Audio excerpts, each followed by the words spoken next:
एकदन्ताय वक्रतुण्डाय गौरीतनयाय धीमहि।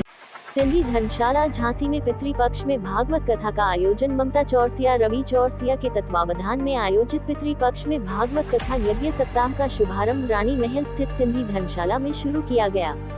इससे सिंधी धर्मशाला से कथा स्थल तक 101 महिलाओं ने कलश यात्रा निकाली। गाँव के बाहर अपने शिष्य के साथ रह रहे हैं। सारे गाँव के लोग धीरे धीरे कर करके मिलने के लिए आने लगे। एक दिन राजा ने कहा कि मैं भी मिलने के लिए जाऊंगा। अब तो मंदिर ले जाकर के खबर करते कि कल प्रातःकाल आज से आपके दर्शन करने के लिए हमारे श्री राजा पधारेंगे। गुरुदेव ने अपने शिष्य से कहा, बेटा देखो, एक काम करना, कल प्रातःकाल एक रोटी ले लेना। आप कहना रोटी मैं खाऊंगा मम्मी, और मैं खाऊंगा चेरा मैं खाऊंगा।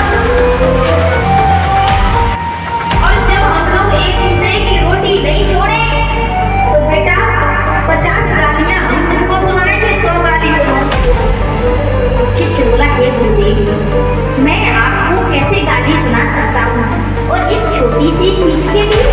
अरे रोटी है ना, आप पूरी ले लेना। गुरुदेव बोले, नहीं, मेरे आदेश का पालन कीजिएगा। ठीक है, जैसे आपकी इच्छा।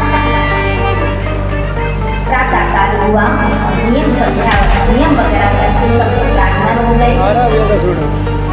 आपको जब बड़े बड़े राजा लोग आते हैं ना, जैसे उन्हें हम मंत्री वगैरह कोई आए तो पहले से साए गाड़ियाँ चलने लगती हैं, सब कुछ बंद हो, ढोल बजने लगे, गाने सब बजने लगे। अब तो एक रोटी गुरुदेव ने उठाई और खड़े हो गए। क्या नाम है आपका? मैं ममता चौरसिया। क्या कार्यक्रम चल रहा है, कितने दिन चलेगा? हम श्रीमद् भागवत जी की कथा करवा रहे हैं, जो आज 7 तारीख से प्रारंभ हुई है और 13 तारीख तक चलेगी। ये सिंधी धर्मशाला में करवाई जा रही है और जो महाराज जी है वो वृंदावन धाम से पधारे हैं। 7 दिन तक क्या क्या कार्यक्रम होंगे? और भगवान की सारी लीलाएं।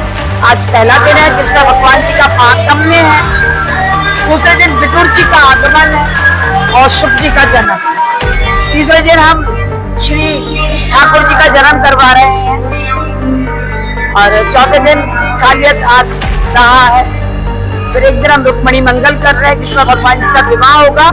सुबह उसमें हम हल्दी चढ़ाएंगे, भगवान जी को मेहंदी कार्यक्रम करेंगे, शाम को उनकी विवाह और बारात करेंगे। समाज में संदेश है कि हम सनातन धर्मी हैं और हमें हर हाल धर्म का साथ रखना चाहिए और धर्म के लिए भागवत से अच्छी कोई महत्वपूर्ण पुस्तक है ही नहीं। करवाई जा रही है पितरों के मोक्ष हेतु, ताकि पितर भागवत कथा का श्रवण लाभ ले और मोक्ष प्राप्त। क्या है भागवत का? 3:30 से 7।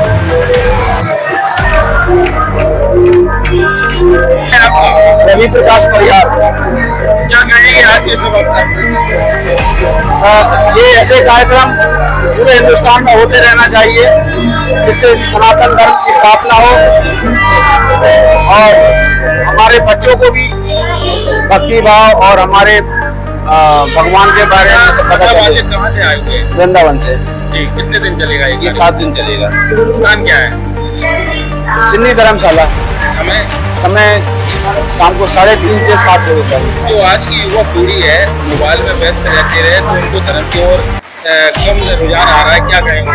उन्हें मोबाइल छोड़कर शायद मेरा मानना है कि कम से कम 15 मिनट 20 मिनट सुबह या शाम भगवान में अपना मन लगाना चाहिए। भैया जी, क्या नाम है आपका? रवि चौरसिया। क्या कहेंगे, क्या संदेश देंगे जो भागवत चली? भगवत गीता का एक ही उद्देश्य है कि व्यक्ति को अपना कर्म करना चाहिए। कर्म करेगा तभी फल की प्राप्ति होगी और कर्म के आधार पर ही उसको अपने जन्म और मृत्यु का आभास होगा। तो ये गीता का ज्ञान ही है तो इन पितरों को मोक्ष की ओर ले जाते हैं। तो हमने हमारा उद्देश्य आज का यही है कि पितरों को तर्पण के लिए, मोक्ष के ज्ञान के लिए गीता का ज्ञान देना है। यही हमारा आज का जो मनुष्य है ये सब माया का प्रभाव है, ये सब माया रीति है। यही कि कलयुग का अंत चल रहा है। कलयुग के अंत में बाप बेटा, बेटी बहू ये कोई मायने नहीं रखता, मायने रखती है गीता।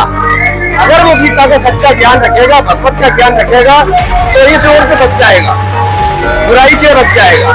लेकिन आज के समय में भगवान की भक्ति में रुझान कम हो गया है और उसकी वजह से ये कमी आई है।